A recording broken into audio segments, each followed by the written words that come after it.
hoje com o senador. É um prazer muito grande receber o senador federal Álvaro Dias. E eu, antes de passar a palavra para o senador, eu queria agradecer, na pessoa do Márcio Bevilacqua, que é o patrocinador, o Grupo Savoy, tem patrocinado aí algumas lives. Quero agradecer aí o Grupo Savoy. Hoje, dentro do Grupo Savoy, eles têm uma rede de shoppings importantes. O novo shopping center hoje, Ribeirão Preto, está patrocinando esse encontro.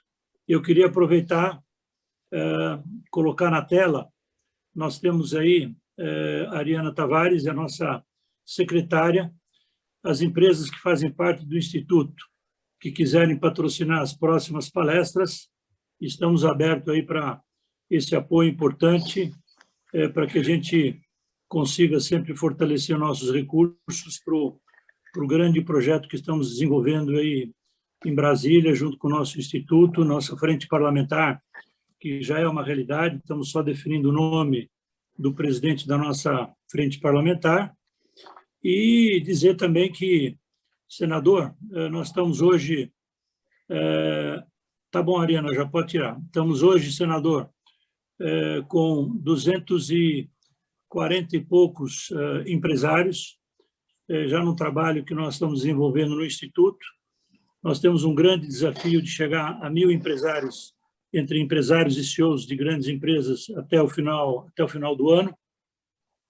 A nossa frente parlamentar, com 220 entre senadores e deputados, uma sede de 1.200 metros quadrados em Brasília, que, se tudo correr bem, no início do mês que vem estaremos fazendo aí uma importante inauguração, e estarmos aí à disposição para fazer um trabalho buscando urgente as reformas tão esperadas. O Carlos dizia que o Brasil do futuro, eu acho que o Brasil do futuro depende de todos nós. Os empresários têm que sair da toca, e já estão saindo da toca, estão entendendo que esse momento é um momento estratégico. Depois da pandemia, parece que houve um despertar de muitos empresários se unirem e fazer esse grande movimento de mudanças pelo país. Eu entendo que isso vai ser extremamente importante, e a gente continua contando com a colaboração desses empresários todos. Eu queria aproveitar, senador, agradecer o José Alberto Bardawil, que nos trouxe a sua presença, uma presença que nos honra muito, com todo o conhecimento que você tem. E eu queria passar para a Marli fazer algumas considerações e a gente iniciar o nosso debate. Vamos lá. Senador, muito obrigada por ter aceito o nosso convite, ao José Bardawil também, e parabenizá-lo, porque a primeira pessoa que está no Congresso que nós falamos diretamente, sem nenhum intermediário, e não pediu, não falou, não quero, fala comigo direto. Então, isso é muito bacana, né, que a gente possa ter essa conexão direta. Então, nós vamos fazer aqui, você pode ter a palavra durante meia hora. Na sequência, a gente abre para debate. Nós vamos fechar os microfones de todos, e aqui no chat vocês podem colocar as suas perguntas, conforme o senador for falando, vão colocando suas perguntas, e assim que ele terminar, nós vamos então chamando pela ordem. Ok, pessoal? Senador, com você agora. Muito obrigado, Marli. Primeiramente, eu quero agradecer o Bardawil, que fez essa ponte com você, Marli, agradecer a todos os empresários presentes e ausentes, porque são, sem dúvida nenhuma, a grande alavancagem do desenvolvimento do nosso país, né? Carregam esse país nas costas, muitas vezes atrapalhados pelos governos incompetentes. Isso é bom frisar sempre, né? Há uma afirmação que é recorrente e ela deve ser repetida, que se os governos não atrapalharem, os empresários levam o país ao desenvolvimento. Isso é uma realidade. Bem, eu vim para uma conversa, então, sem discurso e sem palestra, evidentemente respeitando a sabedoria de todos que aqui se encontram, né, que são competentes e bem-sucedidos, vencedores, e, portanto, tem muito a ensinar. Eu venho, obviamente, para trazer uma contribuição na área política, que que é onde eu milito há meio século, né? Com meio século de política. História é isso, é a busca das informações sobre fatos e figuras. Isto define o que é história.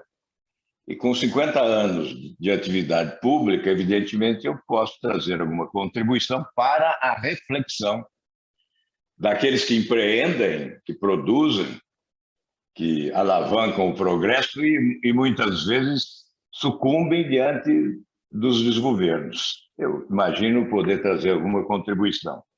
Bem, como não postulo nada, fico muito à vontade. Evidentemente, eu sempre procurei respeitar as pessoas com a sinceridade. Em primeiro lugar, esse é o compromisso com a sinceridade. Agora, quando você não postula, a razão maior, para ser absolutamente sincero, porque não se cuida nem mesmo de estratégia política, né, com objetivos eleitoreiros. Eu não postulo absolutamente nada, por isso posso até aqui, aproveitando esse momento para um desabafo, mais até do que uma narrativa, um desabafo. Na verdade, eu sei que a população brasileira se encontra desencantada com os políticos, com partidos, com instituições públicas, mas principalmente com políticos de modo geral. Eu quero afirmar que eu também estou desencantado sendo político, não só com os políticos, desencantado também com a população. Eu vi há pouco tempo, há alguns anos, né, um discurso no Senado que ficou histórico, um discurso de 5 minutos, mas que disse muita coisa, do senador Jefferson Pérez. Ele disse que estava renunciando à atividade política porque desencantado com a população. E os políticos ele já conhecia, não havia razão para decepção maior, porque ele já conhecia, mas ele passou a conhecer melhor a população. Depois, pouco tempo depois, ele veio a falecer, mas ele renunciou à política antes de falecer. Bem, eu estou há tanto tempo na política, tenho que dizer o seguinte: nós somos vítimas quando estamos insatisfeitos com a política, com os políticos. Nós somos vítimas dos equívocos que cometemos.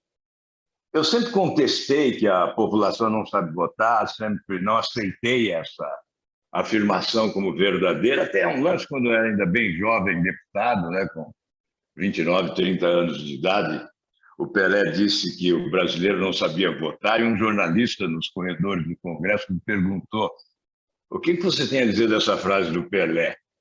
E eu sempre, na defesa do eleitor, disse: olha, se ele tem tanta força nos pés, para que exigir da cabeça? Aí o Folha de São Paulo fez uma charge colocando o corpo do Pelé como uma bola no lugar da cabeça. Sempre defendi realmente essa tese, que a culpa é do político, é dos partidos políticos, que não apresentam alternativas adequadas.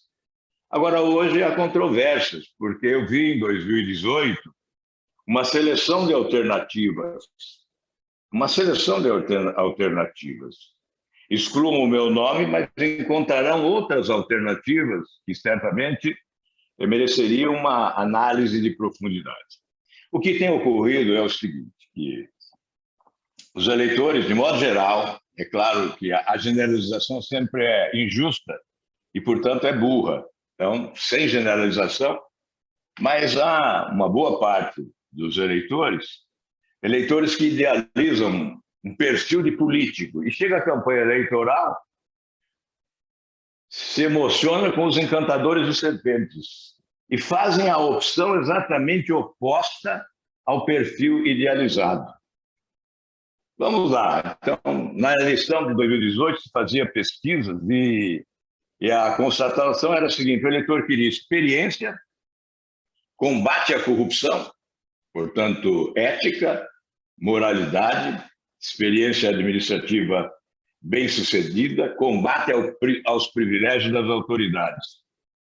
E, ao final, houve uma oposição no ato da escolha ao perfil eleito anteriormente. Esse perfil foi apresentado nas ruas do país por multidões, né, que foram às ruas pedir o fim da corrupção, etc. Eu estava lá nesse processo, por isso eu sempre me recusei a colocar a minha história como exemplo de alguma coisa, mas acho que nesse momento é fundamental para retratar um pouco as razões do desencanto, né? Então, para quem não acompanha de perto, eu fui governador do estado, né, do Paraná, num tempo em que nós vivíamos a crise financeira mais perversa da história da administração pública brasileira. A inflação de 80% ao mês, não era possível planejar para a semana seguinte. E nós fizemos um governo com reformas, né? Principalmente a reforma administrativa, combate à corrupção, utilizando aquele expediente que existia à época, o expediente constitucional da prisão administrativa. O governador decretava a prisão, não havia necessidade da justiça, bastava um inquérito administrativo, constatando desvios, o governador decretava a prisão. Isso facilitou o combate à corrupção. Então, as reformas, anulação de aposentadorias imorais, etc., e etc. Terminamos o mandato com 93% de aprovação, um grande programa de obras realizados, superávit, elogios de Banco Mundial, de FAO, de Ministério da Economia, extinção de Banco de Desenvolvimento Econômico, com a criação de uma carteira no Banco do Estado. Enfim, o Banco do Estado tornou-se o segundo banco estatal do país, era o 17º. Enfim, não vamos aqui fazer esta narrativa, apenas estou colocando como que um patrimônio adquirido, muitas vezes, de conduta ética, de experiência administrativa, diante dos cantadores de serpentes numa campanha eleitoral. Eu acho que é fundamental fazer uma reflexão sobre isso e imagino estar falando exatamente para as pessoas mais indicadas para esta reflexão, porque, sem dúvida, devem ser também convocadas à responsabilidade para evitar a consolidação dessa dicotomia que não faz bem ao país, não faz bem à sociedade, não faz bem à democracia. Tudo isso que eu disse há pouco, combate à corrupção, eu participei no Congresso Nacional de 16 anos de combate à corrupção, com CPIs, com mandados de segurança, com auditorias, com denúncias constantes, exposto, apanhando bastante. Eu participei ativamente desse processo de combate à corrupção. Na CPI dos Correios, por exemplo, apresentei um relatório paralelo propondo o impeachment do ex-presidente Lula, porque havia razões para tal no mensalão. E, evidentemente, fiquei só, isolado. Mas chega a campanha, vamos colocar com clareza as questões, né, respeitando, obviamente, opiniões contrárias. Eu abri mão da aposentadoria de ex-governador durante 29 anos, isso significaria mais de 11 bilhões de reais. Abri mão sempre de auxílio moradia, de verba indenizatória, tudo isso que é condenado diariamente, eu sempre abri mão. Mas isso tudo não contou no processo eleitoral. A experiência administrativa não contou, o combate à corrupção não contou abrir mão de privilégios para ter autoridade de combatê-los. Combater o privilégio dos outros e não abrir mão dos seus, não é? Mas exatamente o vitorioso nada disso fez, não é? Apoiou o PT durante todos os anos do mandato, dos vários mandatos do PT. Não participou em nenhum momento de qualquer comissão parlamentar de inquérito para investigar governo. Sempre esteve no núcleo do toma lá da cá, do Centrão. Fez um movimento nas proximidades do pleito eleitoral, fez esse movimento e depois, assim que chegou ao poder, retornou ao Centrão e restabeleceu o toma lá da cá na sua amplitude mais absoluta. Eu estou dizendo com a maior franqueza. Isso tudo porque nos leva a refletir, a reflexões importantes, porque nós estamos buscando os caminhos para o nosso país e, obviamente, no ano que vem nós teremos um enfrentamento. Bem, então nós chegamos à atualidade. Águas passadas, não é? Houve aí um problema, não sei se estão me ouvindo. Estamos ouvindo. Voltou agora. Vocês saíram do ar e eu fiquei sozinho, mas agora houve o retorno. Então, nós estamos diante de fatos novos. Veja, eu falei numa dicotomia, né, na polarização, extrema-esquerda e extrema-direita, como se não existisse vida inteligente entre a extrema-esquerda e a extrema-direita. Todos aqueles que se posicionavam ao centro nas eleições de 2018 foram dizimados, houve efeito manada, abriram a porteira e, evidentemente, todos foram dizimados. Agora, o que nos preocupa é ver que pode se consolidar essa polarização. E por que se consolida? Primeiro, porque os dois extremos interessam. Aos dois extremos interessa a polarização. Ao PT interessa a predominância do Bolsonaro como adversário. E a Bolsonaro interessa a predominância do PT. Hoje as pesquisas indicam que Lula ganharia com larga margem de Bolsonaro no segundo turno.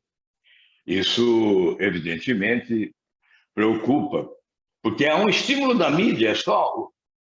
Eu nunca vi tanto espaço a um político como se oferece ao ex-presidente em qualquer das circunstâncias em que está envolvido. Solto ou preso, o espaço é enorme.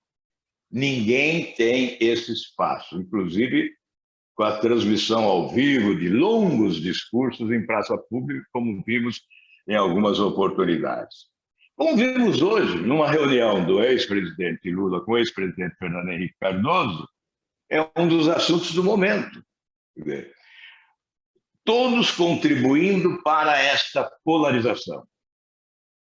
Eu pergunto, eu reconheço em Fernando Henrique Cardoso uma figura muito importante da nossa história contemporânea. Foi fundamental com o Plano Real.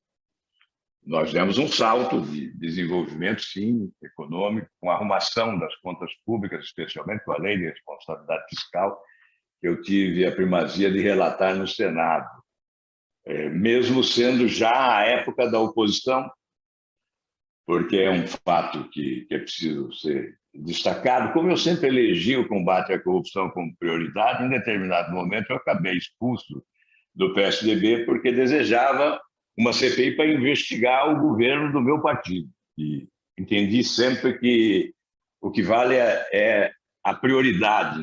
Se nós queremos limpeza na casa do vizinho, temos que exigir limpeza na nossa casa, evidentemente, sem pré-julgar, mas sempre acreditei de que quem não deve não teme e, evidentemente, cabia, sim, uma questão de coerência, né, assinar uma CPI, que acabou me afastando do partido. Estava na oposição já e relatei, pedi ao líder do governo, sabia das dificuldades, porque prefeitos e governadores, né, resistiam àquela inovação no conceito de administração pública com a Lei de Responsabilidade Fiscal. Eu disse, eu relato em uma semana, não aceito pressão e relato em uma semana. Disse ao líder do governo, ele me incumbiu, era o Romero Jucá, me incumbiu de relatar, eu relatei essa Lei de Responsabilidade Fiscal. Então, eu reconheço a importância de Fernando Henrique Cardoso, mas ele me desculpe a ausência. Isso não se faz. Porque alguém, para praticar um ato, um gesto político, deve ter a responsabilidade de avaliar quais são as consequências dele. Então, é evidente, se o presidente Fernando Henrique Cardoso se reúne com o ex-presidente Lula para discutir política, está dando aval à sua liberdade, está ignorando crimes que foram praticados. Então, nós estávamos brincando quando vimos sentenças... Aí ela falou, ela está trabalhando, ela está lá fazendo umas coisas. Está vendo aí mais um probleminha. Estão ouvindo aí ou não? Está ouvindo, Marli? Microfone, Ariana, fecha o microfone. Está ouvindo, Marli? Aí. Assim. Então, eu estava dizendo do meu inconformismo em ver uma reunião que é estampada nos veículos de comunicação entre Fernando Henrique e Lula. Ou seja, isso significa o quê? Eu respondo. Significa aceitar a absolvição do outro, ignorar os crimes que foram praticados ou não foram praticados. Alguém desconhece essa realidade? Infelizmente, sempre houve uma conspiração contra a Operação Lava Jato, e essa conspiração se fortaleceu recentemente, a partir da posse do presidente Bolsonaro, com retrocessos no combate à corrupção. Os conspiradores ganharam energia, ganharam força, se tornaram, evidentemente, mais ousados, então proclamam, querem colocar na cadeia os que condenaram, os juízes, os promotores, os que operaram e desbarataram uma organização criminosa, querem colocar na cadeia e soltar todos aqueles que foram envolvidos, inclusive com a devolução dos recursos que foram recuperados, né, pela Operação Lava Jato. Então, eu não entendo como se possa praticar esse gesto político que tem um efeito pedagógico, que contribui para avaliar, para avalizar uma candidatura que deveria estar fora do páreo, inelegível, em razão de crimes que foram praticados. Isso, as mágicas do nosso Poder Judiciário é que transformaram um réu em candidato a presidente da República com favoritismo aí declarado pelas pesquisas de opinião pública. Então, eu faço essa crítica, lamento a ausência, mas realmente a mídia nacional, boa parte da mídia nacional, parte preponderante da mídia nacional, e esses atores da política contribuem para que essa polarização se consolide. Essa é uma grande preocupação.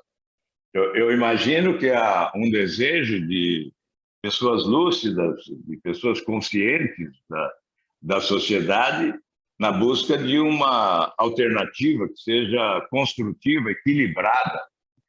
Nós vimos nos Estados Unidos recentemente que prevaleceu exatamente esse ideário. Nós vimos que a população norte-americana optou pela experiência política, alguém com 30 anos de Senado, tendo sido, inclusive, vice-presidente da República, tendo vivido, portanto, por dentro a administração pública, foi preferido com 78 anos de idade, e os resultados já são reconhecidamente positivos, né? Os ventos que sopraram antes não sopraram nesta eleição passada nos Estados Unidos, e o que se imaginava isso pudesse ocorrer também no Brasil, mas eu confesso que há uma preocupação em razão exatamente destes movimentos da mídia, movimentos da área política, especialmente daqueles que não valorizam muito a ética, não colocam como prioridade para o país a agenda ética. Eu respondo àqueles que dizem, não, neste momento o importante é a agenda econômica. Concordo, é a agenda econômica, sem dúvida nenhuma. Ocorre que a agenda ética é um contributo indispensável para a agenda econômica. Se nós nos apresentarmos ao mundo como um país sério, com segurança jurídica, com seriedade em relação a recursos públicos, certamente nós traremos de volta os recursos que daqui se foram expulsos pela corrupção e pela impunidade. Então, certamente, a regulação, segurança jurídica, são instrumentos essenciais para a promoção do desenvolvimento econômico do país. Ajuste fiscal, arrumação das contas públicas, reforma administrativa, reforma tributária, reforma política, eu dizia, para sintetizar tudo, refundação da República, né, conferindo melhor ambiente de negócios, com a regulação competente e segurança jurídica, certamente são caminhos inevitáveis para a obtenção do progresso no país. A preocupação com essa polarização tem que estar presente. Acho que os líderes do empresariado brasileiro possuem, nesse momento, uma grande responsabilidade. Eu sei que quem atua na iniciativa privada prefere, e com justificados motivos, não é, a não exposição, a não participação na atividade política, não é?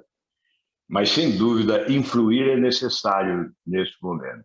Eu, obviamente, tenho a humildade suficiente para reconhecer que não estou aqui para aconselhar, mas apenas para expor um pouco da minha experiência política destes anos, 43 anos de mandato, e que, obviamente, sinto o desestímulo exatamente porque o desempenho, o protagonismo positivo nem sempre é levado em consideração. Eu me lembro do Mário Amato, né, presidente da Federação de Indústria de São Paulo, e pouco tempo depois que eu deixei o governo do Paraná, me convidou para uma palestra. Eu fiz uma exposição dos principais fatos, né, do governo, dos eventos e das providências, das realizações. E ele me disse: poxa, ninguém sabe disso, por que você não divulgou? Você não aprendeu com a galinha? A galinha bota o ovo e canta para que todos saibam que ela botou o ovo. Você fez essas coisas todas e não contou ao Brasil. Então, é evidente que embora nem todos saibam de acontecimentos da vida pública, né, de atos que são praticados durante a campanha eleitoral, pelo menos há um momento em que esses fatos são buscados, são analisados, né, e devem ser colocados na balança para a conclusão e a escolha adequada. Mas não tem sido assim. Então, essa preocupação é que me leva a dizer que os líderes empresariais são convocados, sim, a participarem mais ativamente, né, com a influência que podem exercer para encontrar caminhos. Nós estamos verificando que há aí um esforço, a busca de alternativas. Eu não sei se o meu tempo já esgotou. Eu estou à disposição também para as indagações, prontamente, não é? Eu estou aguardando aí a oportunidade, que eu acho que fica mais interessante, perguntas e respostas. Mas só para concluir essa fala, eu quero dizer que a minha exposição leva em conta a análise que eu faço das prioridades da população. Acho fundamental eleger corretamente prioridades, né?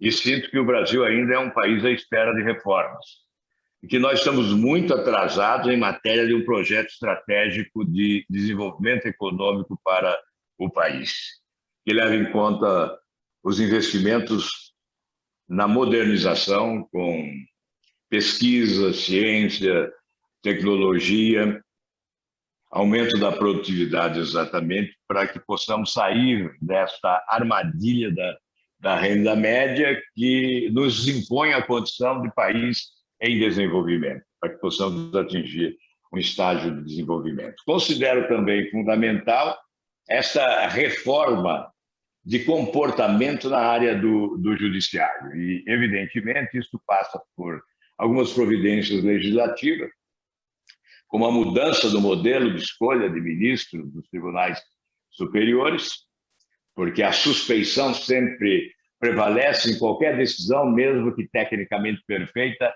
Sempre há suspeição em razão da indicação política, há que ocorrer essa substituição da indicação política pela meritocracia.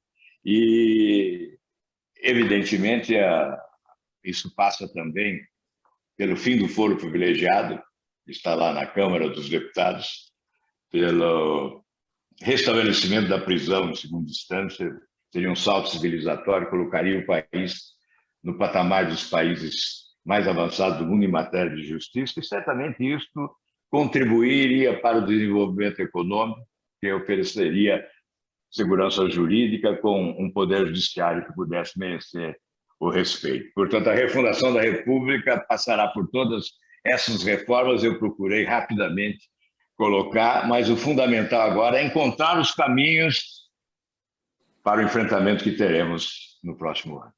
Eu fico à disposição. Obrigado, senador, por essa introdução. E eu queria pedir para o José Bardawil fazer a primeira pergunta, Zé.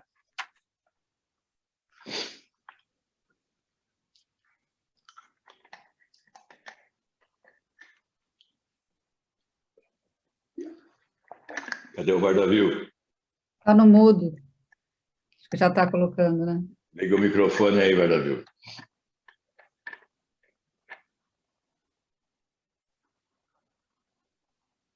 Bardawil, está desligado o microfone.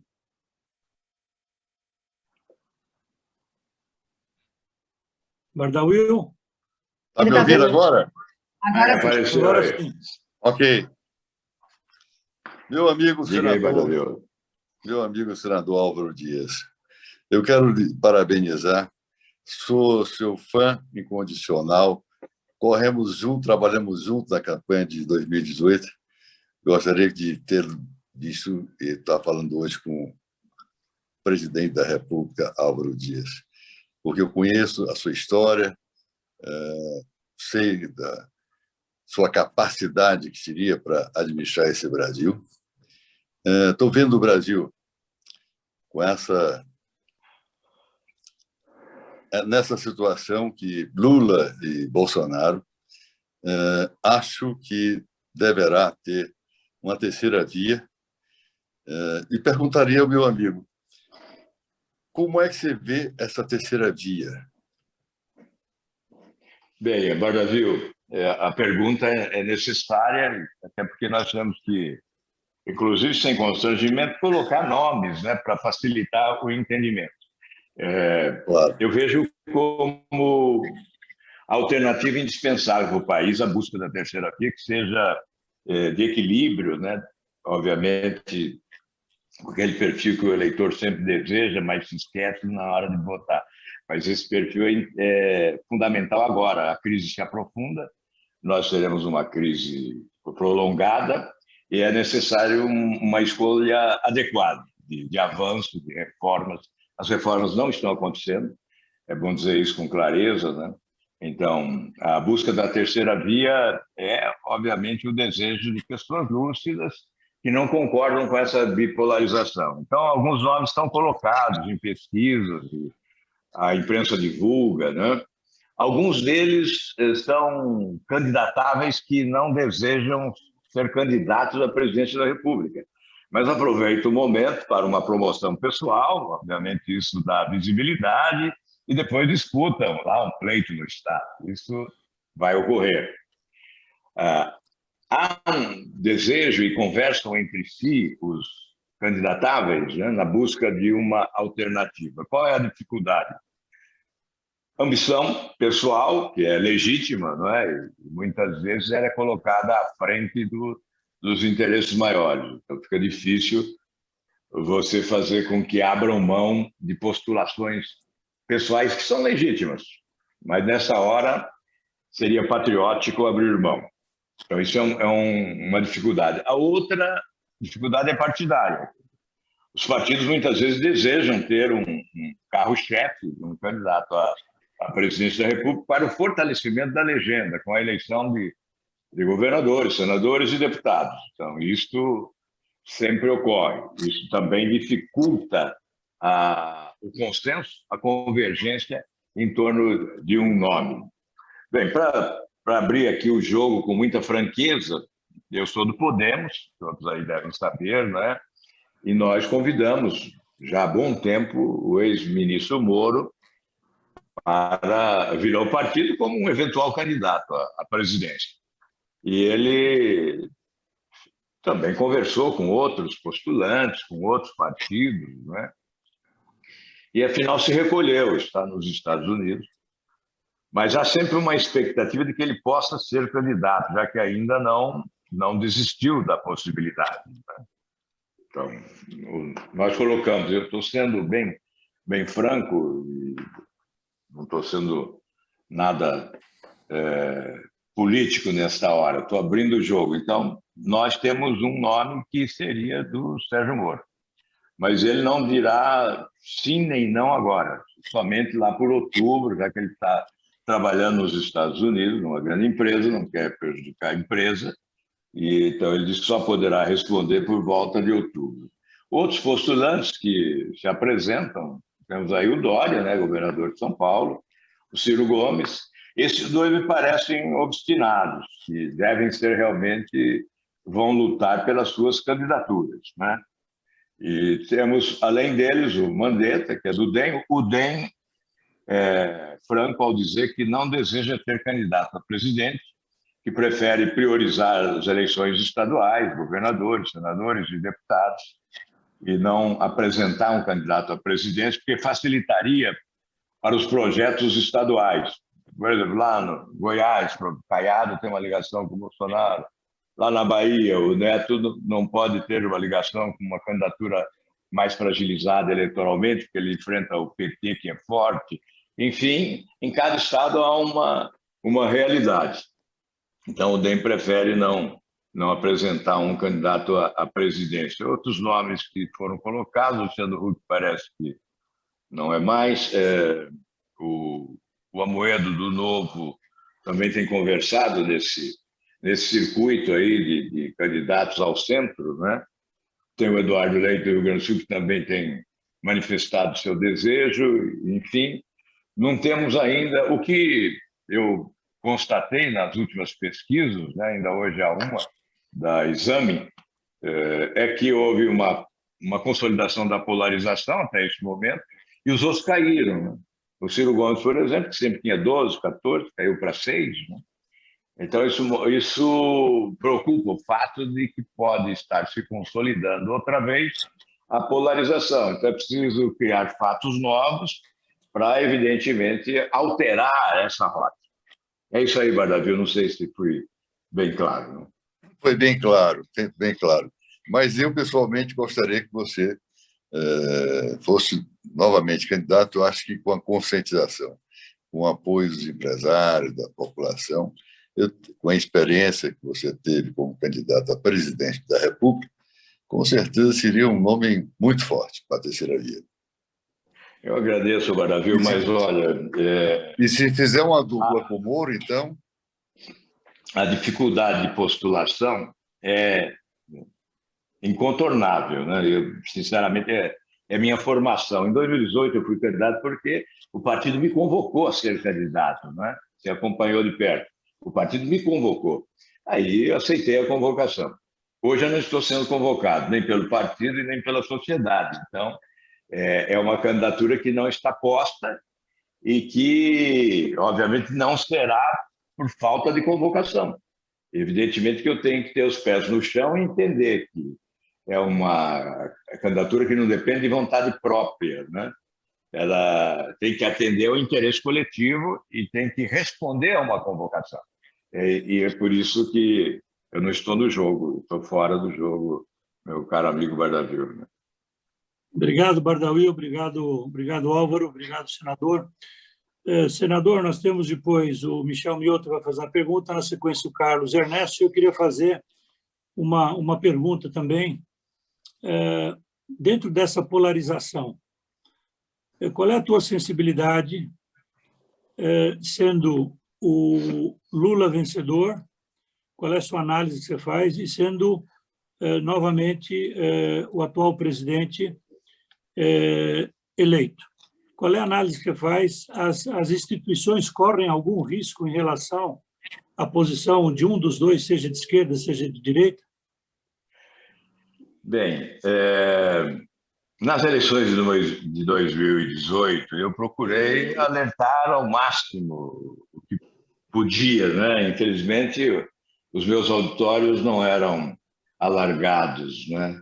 Eu me lembro que eu estava um dia numa cidade do interior do Mato Grosso, falando para 100 agricultores num auditório, e na Rede Globo, no Jornal Nacional, falando para 50 milhões de pessoas, durante 30 minutos estava o Bolsonaro. Como eu fui excluído da programação da Globo na campanha, e isso ocorreu de uma forma inusitada, né? Porque quando houve a decisão de que 5 seriam os candidatos divulgados pela emissora, eu tinha 6 a 7% na pesquisa da Record, e o Datafolha me apresentou com 6%. Então, estava ali, todos nós estávamos embolados, né? Alckmin, Ciro, Marina, enfim, o Meirelles mais abaixo, mas estávamos embolados. E aí houve uma pesquisa do Ibope que eu apareci com 3%, e aí foi a justificativa para não entrar na grade de cobertura da Globo. Com isso desapareceu o auditório. Mas eu procurava dizer, quando me perguntavam, não há risco do PT voltar e tal, eu falei, o único risco do PT voltar é a eleição do Bolsonaro, né? Então, nós estamos assistindo que a resposta que eu dava tinha coerência com a realidade. Nós estamos vendo isso agora. A sua pergunta é interessante. Eu creio que o problema do ex-presidente é o populismo. O populismo levou o país à derrocada. Nos últimos 2 anos da era do populismo, nós tivemos uma queda do Produto Interno Bruto em 2 anos de 7%. Então, não foi só a corrupção desbragada que ocorreu, mas foi também incompetência, foi irresponsabilidade pública, no momento em que o mundo estava com a economia em céu de brigadeiro, se desenvolvendo para valer. Nós estávamos aqui no discurso do espetáculo do desenvolvimento e, na realidade, crescia mais que o Haiti apenas. Desperdiçamos oportunidades de crescimento, oportunidades extraordinárias de crescimento naquele período. Então, o populismo prevaleceu, o discurso, evidentemente, sempre foi muito forte na direção da população maior, né? E eu acho que isso pode se repetir, obviamente. Não creio que isso seja bom para o país. Podem dizer, não, agora o presidente volta mais sofrido, amadurecido e tal. Mas está na alma o populismo, né? É inevitável que isso venha a ocorrer. E isso é um desastre para a economia do país. Não só desarruma as contas públicas, né? Promovendo um desequilíbrio fatal. Nós tivemos, durante um bom período, né, de vários anos, os buracos das contas públicas eram tapados com aumento de impostos. Isso até 2007.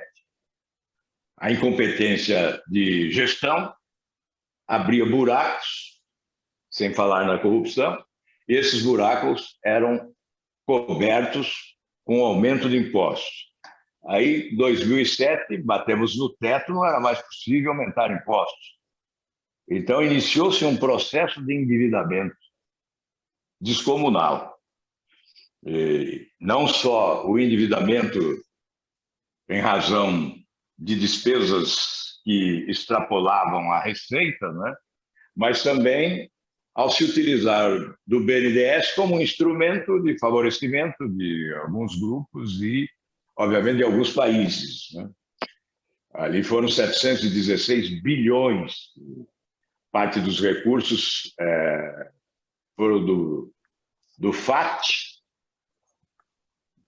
portanto, recursos de trabalhadores que foram transferidos ao BNDES, e parte dos recursos do Tesouro Nacional. O Tesouro Nacional não tinha recursos em caixa e buscou, portanto, no sistema financeiro, com taxas de juros de 14% a 15%, repassando para o BNDES, que emprestava a 3% a outras nações. Então, isso aprofundou a crise.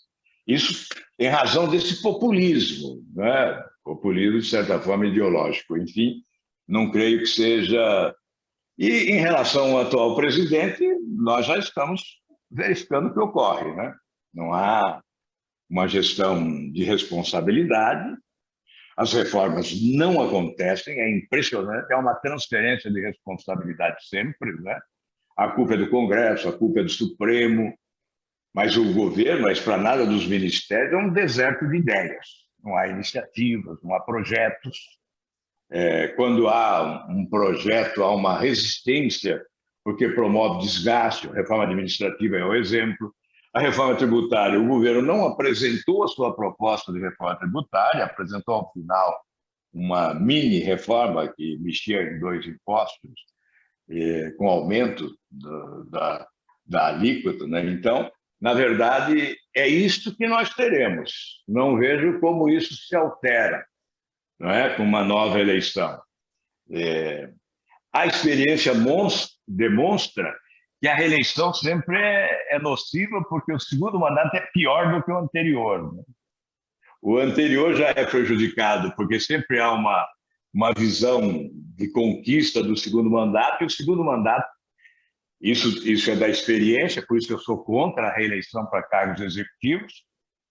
O atual presidente também era contra, anunciou que não haveria reeleição, mas de pronto iniciou a campanha pela reeleição. Então, eu não creio que sejam as duas alternativas adequadas para o futuro do país, e não saberia dizer a você qual a pior.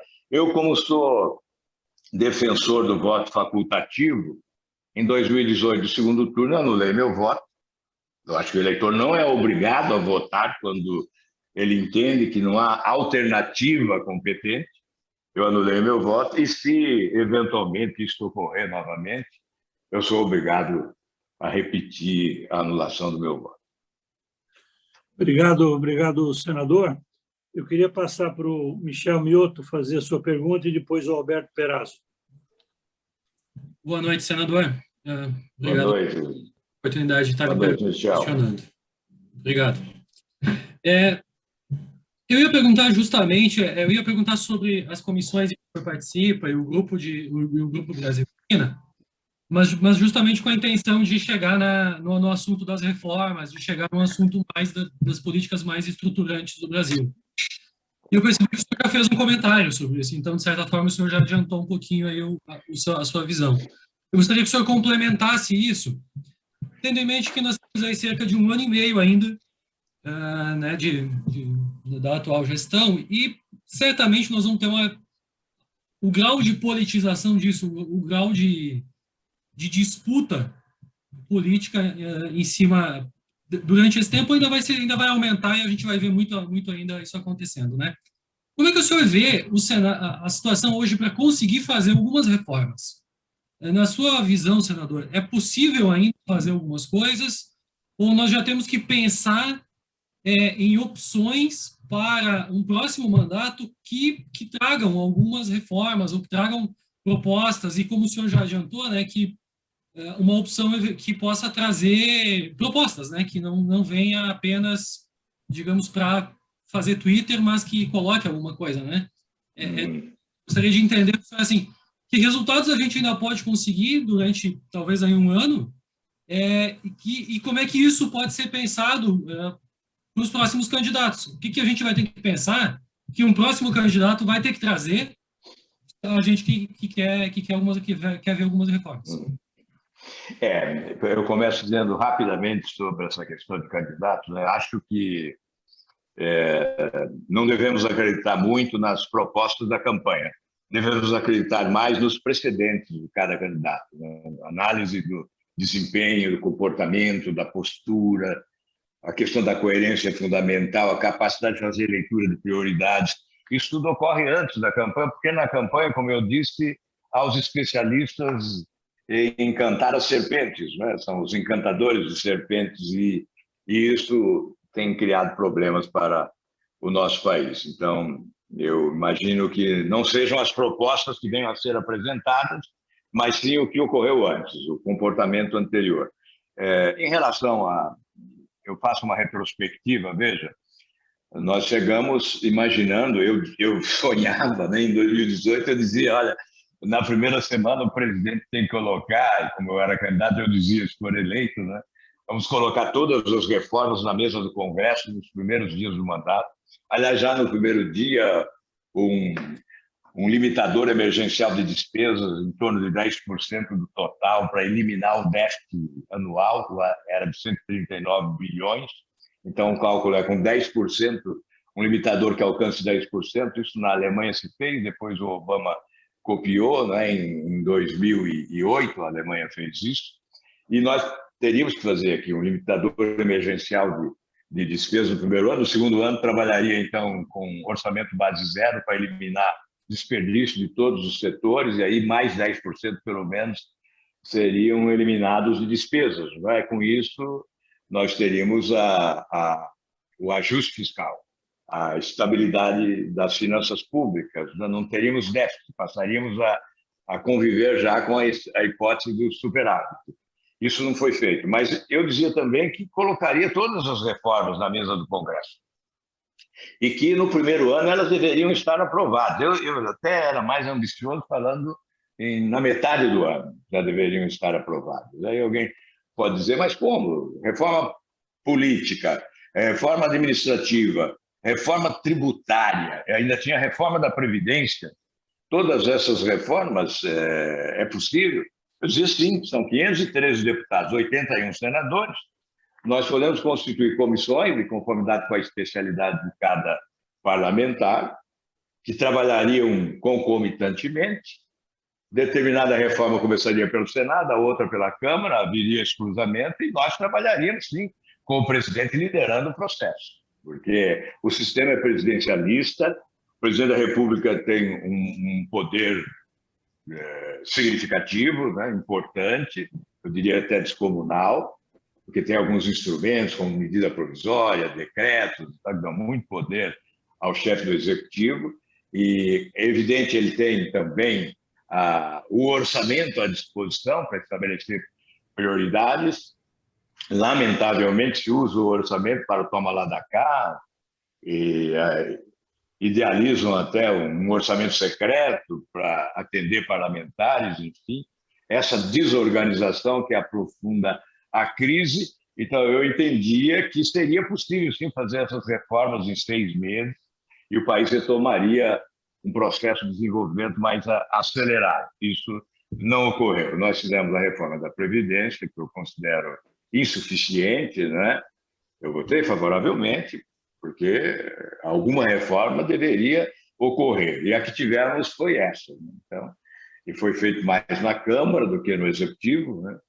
E o Senado acabou aprovando o que veio da Câmara sem alterações. Houve lá um compromisso de uma PEC paralela para avançar em algumas outras áreas, mas isso não se concretizou. E as demais reformas não ocorrem. A reforma tributária, nós tínhamos um projeto pronto do deputado Raul, né, que já do período Michel Temer deveria ter sido votado, já tinha sido até aprovado na comissão especial, mas engavetaram em seguida, e eu levei esse projeto para o Senado, a pedido do Raul.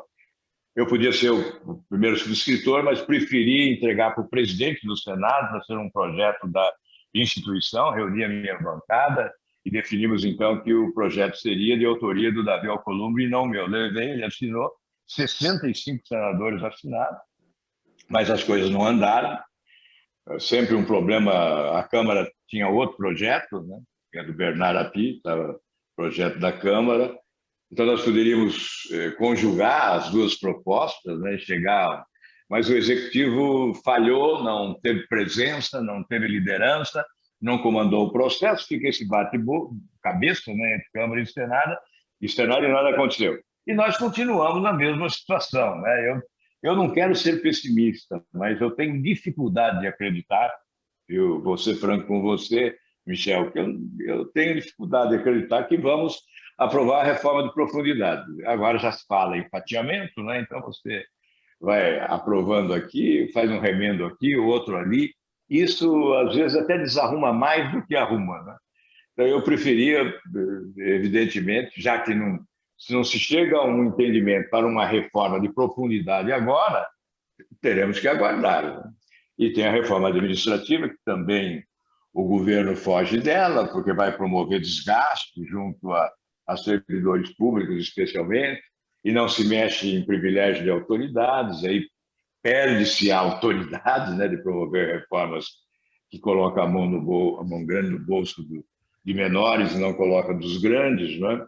Então, eu não, em razão do governo que temos, do estilo de liderança, né, do perfil de liderança que temos comandando o governo do país, eu não acredito em reformas estruturantes importantes até o final da atual gestão.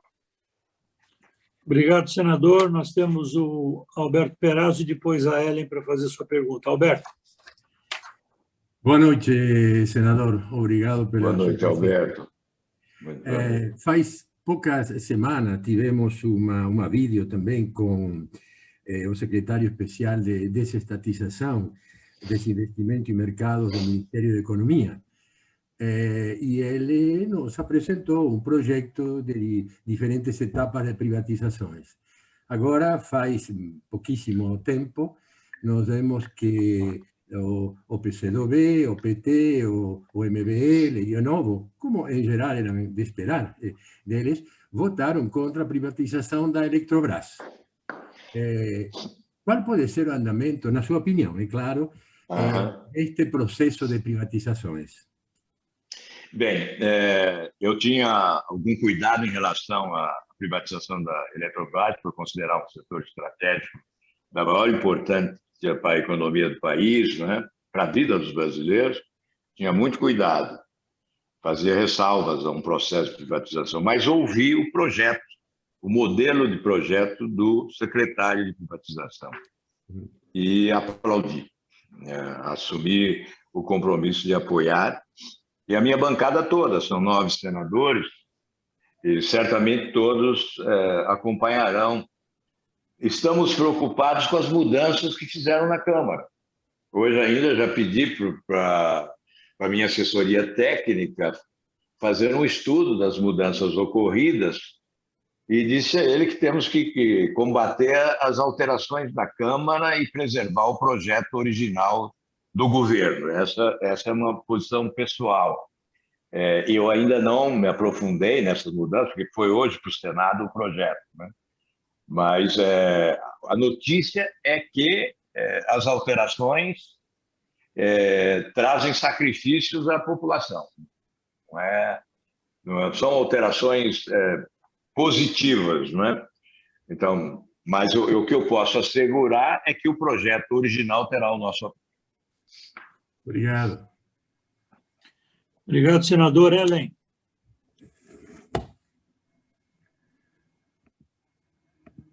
Boa noite.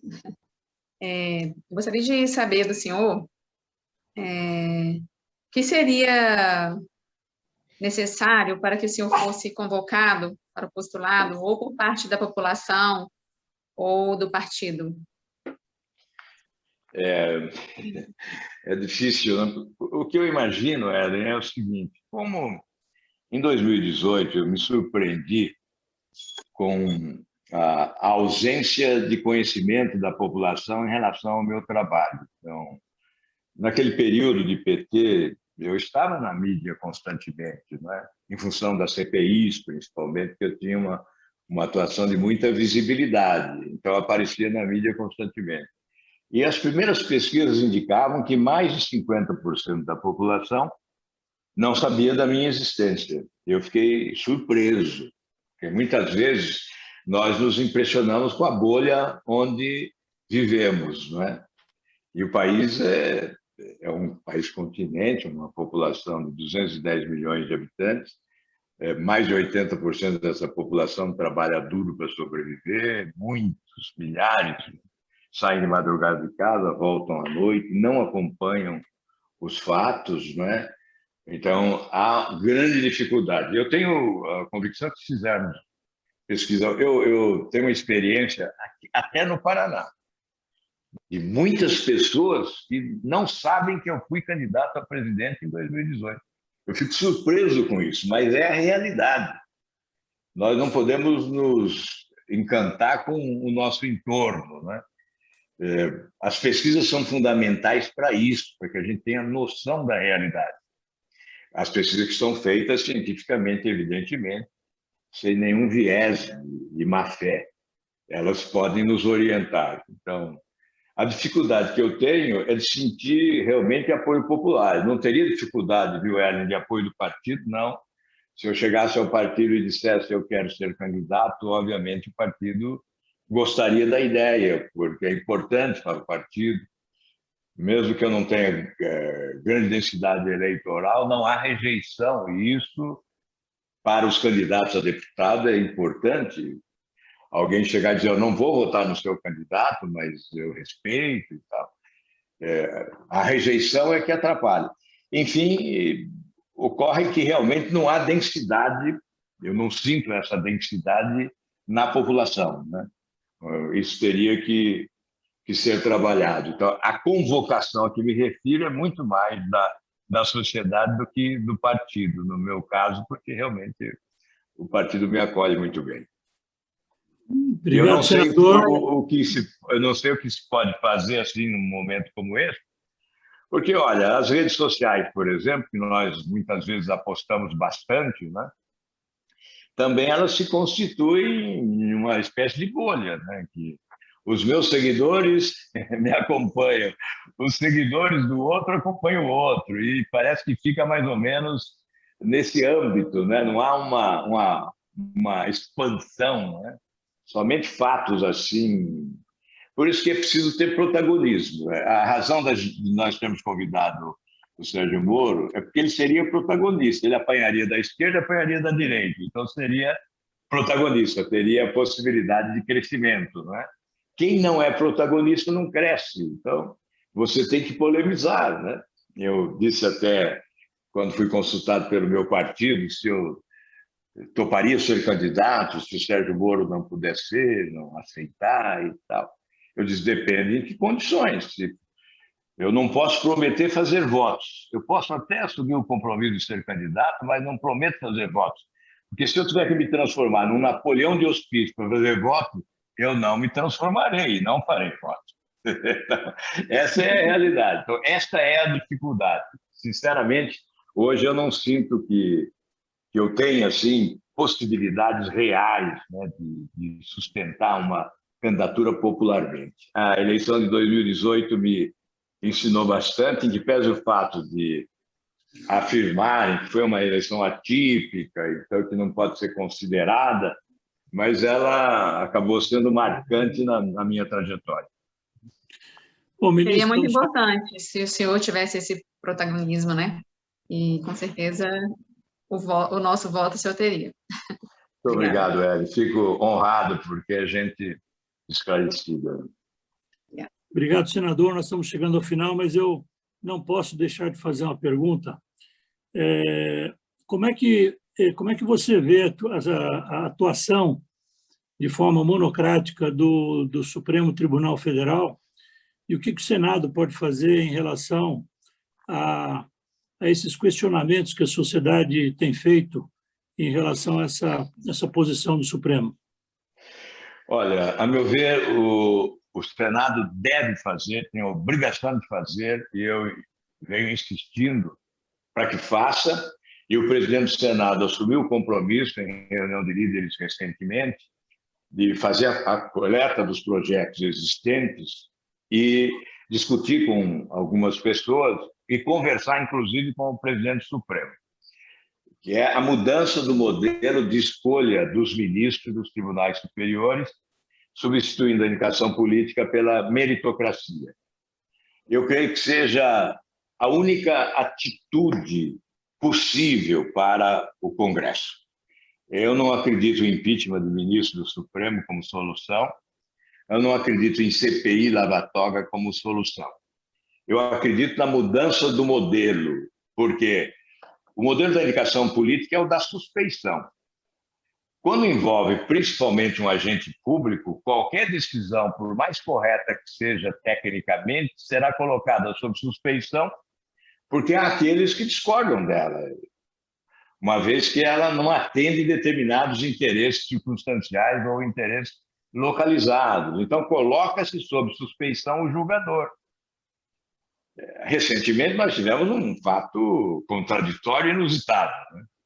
Os ministros do Supremo, que teoricamente podem ser colocados sob suspeição, porque eles foram nomeados, dos 11 ministros, 7 foram nomeados pelo PT, julgaram o juiz Sérgio Moro suspeito, ele que é insuspeito porque não foi apadrinhado, ele passou num concurso público pela sua competência e foi alçado à condição de juiz.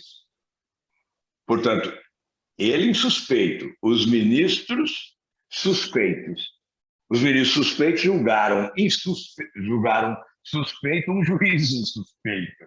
Então, somente a mudança desse modelo. Recentemente vimos também o ministro Alexandre de Moraes, por decisão monocrática, anulando decisão da Justiça do Rio de Janeiro, que diz respeito ao ex-presidente Michel Temer. Michel Temer nomeou Alexandre de Moraes ministro da Justiça e depois ministro do Supremo. Imagino que não há como, pelo menos parte da sociedade, julgar suspeição, entender que há suspeição nesse julgamento. Por isso, a única alternativa seria essa, a mudança do modelo de escolha, e seria da seguinte forma: a sugestão seria a seguinte: lista tríplice, um eleito pela magistratura, o outro eleito pelo Ministério Público e o outro eleito pela advocacia.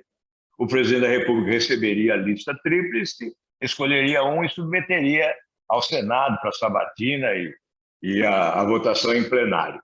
Desta forma, nós estaríamos eliminando a suspeição. Bom, muito bem. Eu queria aproveitar, senador, agradecer em nome do nosso instituto, da nossa diretoria, do nosso conselho, sua presença, e nós vamos estar muito próximos em Brasília, a partir de junho, ajudando essas mudanças aí tão importantes. Estamos montando uma estrutura extremamente profissional para que o nosso instituto e a nossa frente parlamentar seja uma das melhores, as mais ativas, as mais proativas, e esses empresários que hoje estão junto conosco. E esse vídeo que está sendo gravado, nós vamos passar para aqueles que não puderam estar presentes, e tenha certeza, senador, que nós vamos mudar o Brasil. A força do empresariado, com essas cabeças brilhantes que conseguem trazer uma extraordinária riqueza para o nosso país, nós deveremos ser protagonistas com apoio daqueles políticos bem intencionados, e está na hora de a gente ajudar a mudar esse país. Eu conto com o seu apoio, senador, um senador extremamente respeitado dentro do meio empresarial, e conte conosco. Eu queria pedir para a Ariana liberar os microfones, e uma salva de palmas aí pelo tempo do senador e pelo esclarecimento ao nosso senador. Muito obrigado. Muito obrigado, amigo.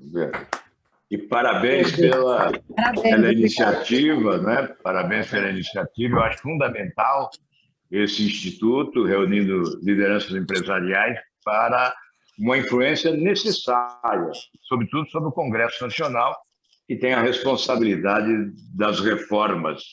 Obviamente, a responsabilidade da área do Executivo, de onde os projetos devem partir preferencialmente, mas o grande debate se trava no Congresso Nacional, e a presença do Instituto com uma frente parlamentar certamente redundará em benefícios para que o aprimoramento da legislação contribua de forma exponencial para um processo de desenvolvimento econômico mais acelerado no país. Muito obrigado, então, a todos aí. Um grande abraço. Foi uma honra. Obrigado, senador. Obrigado, senador. Obrigado.